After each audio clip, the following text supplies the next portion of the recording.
Hello students, part 1 में हमने one function कर लिया था। अब है मैनी वन फंक्शन क्या होता है। मैनी फंक्शन भी आपका वन फंक्शन जैसा ही होता है। On the other hand, if there are at least 2 elements, इसके अंदर क्या होते हैं, 2 elements in the domain whose image are the same. 2 element की इमेज सेम होती है तो उसको हम क्या कहते हैं, मैनी वन फंक्शन कहते हैं। ये आपकी डोमेन हो गई, जिसके साथ मैच करेगा वो उसकी रेंज हो जाएगी, ये आपका कॉर डोमेन हो जाएगा। ठीक है। ऑन टू फंक्शन को हम सर्जेक्टिव फंक्शन भी कहते हैं। A function is called an on to function if each element in the codomain. अगर हम ऑन टू फंक्शन कह रहे हैं तो उसका हर एक एलिमेंट को डोमेन में उसकी प्री इमेज होगी, at least 1 pre image in the domain. ये इसका डायग्राम है, जैसे ए की ये प्री इमेज, ये 3 की, 4 की। ठीक है, इसकी 2 बन सकती है, लेकिन यहाँ से एक इमेज नहीं बन सकती, 2 इमेज नहीं बन सकती। Into function, if there exist at least 1 element in the codomain, कहते हैं कि कम से कम एक एलिमेंट को डोमेन के अंदर जो एग्जिस्ट करता है, not an image of any element, उसकी कोई भी इमेज डोमेन के अंदर नहीं है, तो ऐसा फंक्शन इनटू फंक्शन होता है कि जो अकेला बच जाता है। क्लियर है। ये फंक्शन की हो गई। कितने टाइप के आपके फंक्शन है। एक फंक्शन और होता है आपका 1 ऑन टू बाइजेक्टिव, जिसमें 1 भी होता है और ऑन टू भी होता है। दोनों फंक्शन जब एक साथ हो जाते हैं उसको बाइजेक्टिव कहते हैं।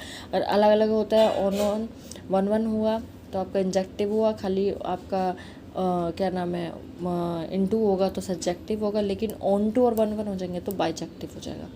और function is set to be 1 and onto और bijective, f is both 1 and onto.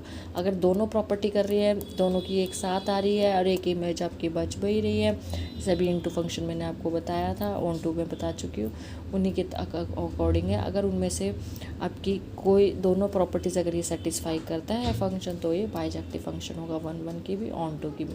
अगर किसी में डाउट हो तो आप वो वाली आगे वाली को दोबारा से देख सकते हैं। इसमें है डोमेन एंड को domain and range of a function. Domain क्या होती है, को डोमेन क्या होती है, रेंज क्या होती है। अभी हम डोमेन के बारे में बात कर रहे हैं कि उसके अंदर इमेज होनी चाहिए, उसके अंदर प्री इमेज होनी चाहिए, रेंज होनी चाहिए। अगर होती क्या है, पहले आपके पास इनको भी पता होना चाहिए। तो इफ़ अब फंक्शन को आपको पता है, इस तरीके से लिखा जाता है, जैसे function then A is called a domain. अगर आपके पास मैंने बताया था कि इस तरीके से है, तो ये आपका ए है और बी है, तो ए आपकी डोमेन होगी, बी आपकी को डोमेन हो गई, और एफ आपका फंक्शन हो गया। Also the set of all image element of A is called the range of uh f and is express by the f of A. अगर वो उसके साथ जो उसकी रेंज बन रही है उसको function of f of A कहते हैं। किस तरीके से लिखा जाता है, देखिए, f of A is equal to f of A, ये फंक्शन है हमारा। ए बिलोंग्स करता है ए के अंदर, डोमेन के अंदर, फिर ये डोमेन है, डोमेन ऑफ जो फंक्शन की डोमेन है। ठीक है, ये ए के अंदर है और ये इसका सबसेट है। अगर ये रेंज इसके अंदर है बी के अंदर, तो इस तरीके से लिखा जाता है। ये नोटेशन होती है, ये इम्पॉर्टेंट है, आपको लिखनी आनी चाहिए। ठीक है, तो ये आपकी क्या है, क्वेश्चन है, क्वेश्चन से ज़्यादा अच्छे से समझ आएगा।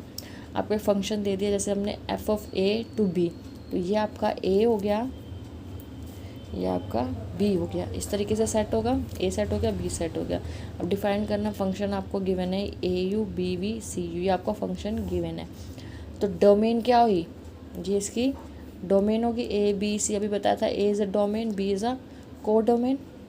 रेंज क्या होगी, ए का किसके साथ है, यू के साथ, बी का किसके साथ है, वी के साथ, फिर दोबारा यू आ गया तो 2 बार रिपीट हो रहा है, तो उसको सिंगल टाइम में लिखना है।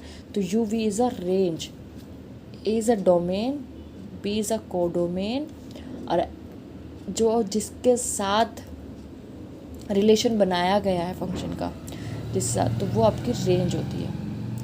ठीक है, तो ये आपका इनटू फंक्शन है। इस तरीके का फंक्शन आपका इनटू होगा, क्योंकि W आपका बच गया, W की कोई भी प्री इमेज इसमें नहीं है, तो ये इनटू फंक्शन हो गया आपका। क्लियर है, थैंक यू। प्लीज़ चैनल को सब्सक्राइब ज़रूर कीजिए ताकि मैं आपके लिए अच्छी अच्छी वीडियोज़ ला सकूं। अगर आपको कोई डाउट्स है कुछ भी, तो आप कमेंट में मैसेज कर सकते हैं। आपके यहाँ पे आपको व्हाट्सएप नंबर भी दिए गए हैं, आप उस पर भी मैसेज कर सकते हैं। Thank you.